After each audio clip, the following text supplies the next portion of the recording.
hooyo Xalimo Cabdi Halac oo ku nool miyiga tuulada Toon ee koonfurta Hargeysa ayaa ah hooyo ka xanuunsanaysa dhanka dhimirka taasoo degan goobtan cidlada ah sidoo kale waxa xanuunsanaya inay dhashay. hooyadan ayaa dhibaato adag ku jirta xilligan malaha wax hooya oo cidla ayay u hooyataa ma haysato daaweyn dabiib iyo daryeel sidoo kale dhimirka ayay ka xanuunsanaysaa mana haysato waxay ku noolaato. hooyadan ayaa dhibaato adag ku jirta xilligan malaha wax hooya oo cidla ayay u hooyataa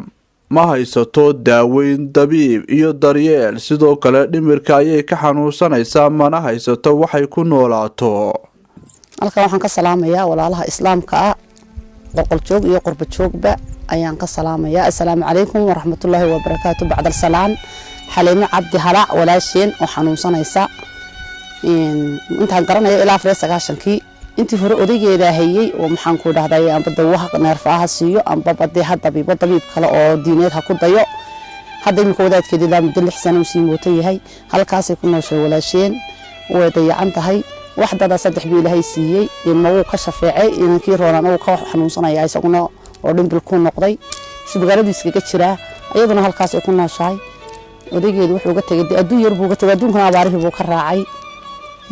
marka waxaan idin leenahay walaalaha islaamka bir badan weeye waa bishi khayrka lahayd halkaas ay ku nooshahay walaalaheena islaamka qolqol joog iyo qurba joogba inay soo caawiyaan walaasheena islaamka ee xanuunsanaysa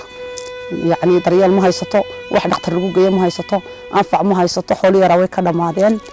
intaasaan idinka codsanayna biidnillah. awlaadeedii laba inan baa ilaahay baa wax lahay ay ka masuulahay ay dhashay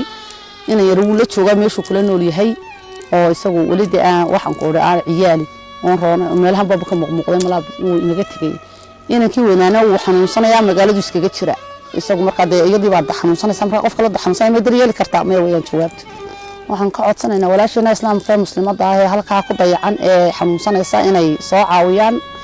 oo wax lagu daryeel tiro dhakhtar lagu geeyo ay waxaan ku dhaaxitaa waxay wax siisato ay daaf caada ma haysato inay soo caawiyaan ilaahay dartii. waxaan ku weeyaan xanuunsanaysa وانا اسكوا بنتي الدنيا مله ايضا والله حمصان ابي حمصان اسراع وسيع بحسيسي حتى كل سنه مله marka abaarta sano haysa